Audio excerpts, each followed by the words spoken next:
Hey, what's up guys? This is Anthony from Anthony's Customs, and for this review, we are looking at the SH Figuarts Dragon Ball Superhero Pan Superhero. This is a figure I'm guessing most people aren't going to buy, but we're going to do question of the day right now.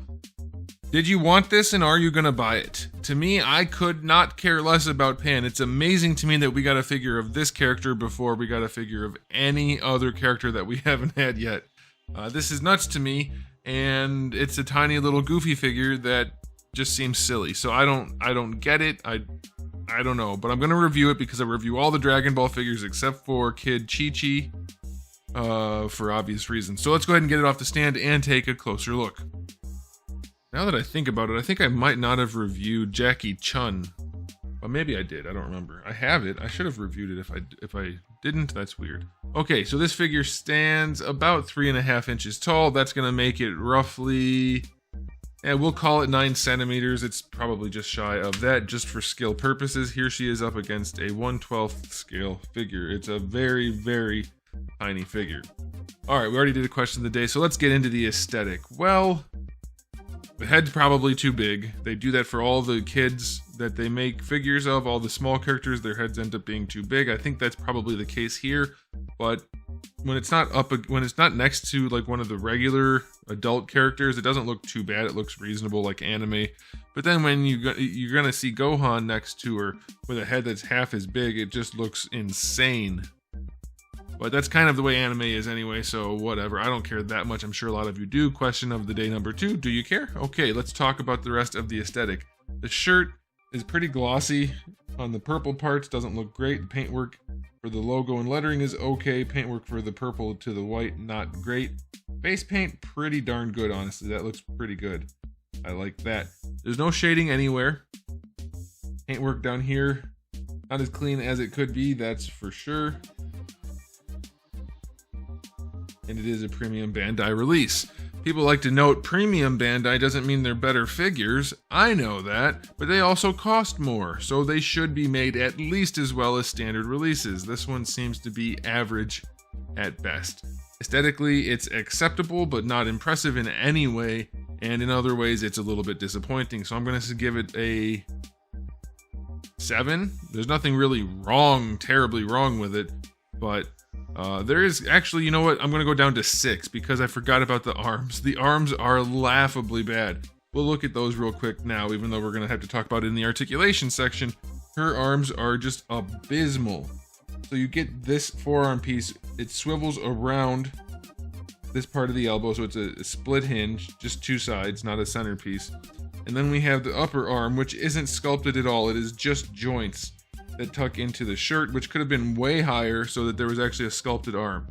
She has no part of her arm that is actually sculpted except for this little bit of forearm. It looks like a Lego kit or a Gundam or something. It's nuts. It's really ugly and dumb. Oh, also, I'm knocking it down to 5, by the way. The aesthetics is going down to a 5. I forgot to mention her fingers are not the same color as her arms because they're painted. The rest is all molded PVC, and they're not even close to the same color. What a trash figure so far. Okay, 5 is generous at this point, though the face is done pretty well. Now, as far as accessories go, not too bad. We get the normal face that's on her in the package, then we get one where she looks angry, one where she looks happy, and then one where she's yelling. Those are all done well enough.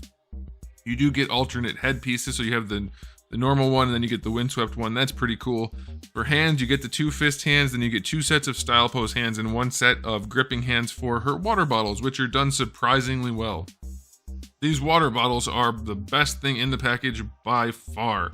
Not counting, I guess, the last accessory, which is another part for Gohan, because they used this superhero Gohan as a way to just really really push other figures that nobody wanted. And I'm guessing this winking face, not enough of a draw for people to buy this release. So accessory-wise, it's fine. I'll go 7 out of 10. I mean, it's a fine enough set of accessories. There's nothing wrong with it, but the water bottles are really impressive. Okay, now for articulation, the head is on a double ball peg and the neck is on a ball peg, so that's actually really good. You can pose her head around wonderfully. That's nice. Shoulders are on the ball peg type of butterfly joint, so that this butterfly joint is just connected on a ball peg down here, so it doesn't actually do too much. You can bring your arms across her chest just a little bit, and it doesn't look too bad, so I'll take it. It's not too bad. Otherwise, it's a standard ball hinge in there. Can you raise her arms up? You can, but you have to tuck it in to do it. So it's a little bit tricky, and then it's still pretty limited. Not a great design for the outer part of her shoulder. Butterfly joint is okay. Full rotation, that's not going to be a problem. It's very hard to manipulate this tiny figure too, by the way. So having bad joints on a tiny figure, not great. So for the arms, you get that ball peg that lets the whole arm move around inside the shirt sleeve, which isn't a bad idea normally, but there should be some level of sculpting going on, not whatever this is. This is just insane to me that this is a Bandai figure in the first place, but goodness gracious, this is not good. Not good. Single jointed elbow, you're gonna get the 90 degrees out of it.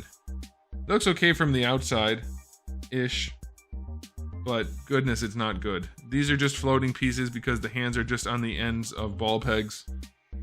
So that's not great either. It's like they knew nobody cared about this figure, so they didn't put any effort into it.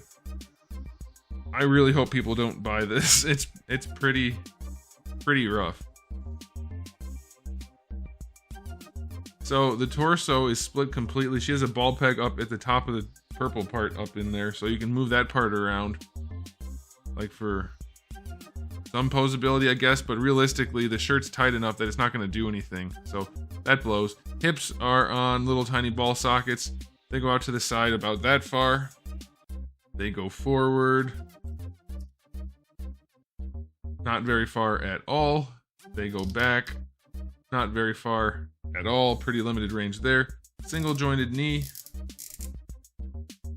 Just about 90 degrees. On a figure like this, why would it only be 90 degrees? But it is. Only 90 degrees. That's unfortunate. And then for the ankles, they're just little ball pegs, again, in these really plasticky looking shoes. So you get some range out of that ball peg, but it's really gappy and it rotates around on you constantly while you're trying to handle the figure.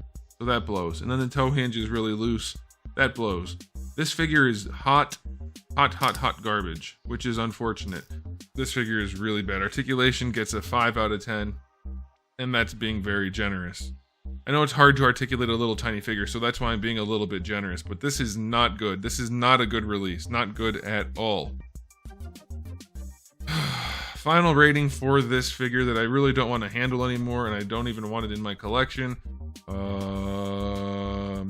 I guess 5. It does have decent accessories and the faces are painted well, but it is not a good release. So very, very disappointed. Not that I actually cared, but disappointed in that they did this. Like, I'm disappointed in Bandai. They've been on a pretty hot streak lately. This one's not one of them, unfortunately. So there it is, guys. Thanks for watching. If you enjoyed the video, please do give it a thumbs up. If you didn't, give it a thumbs down. And if you haven't subscribed, you probably should. I have new videos almost every single day and thousands already on the channel. So make sure you come back for all of that. In the meantime, keep collecting.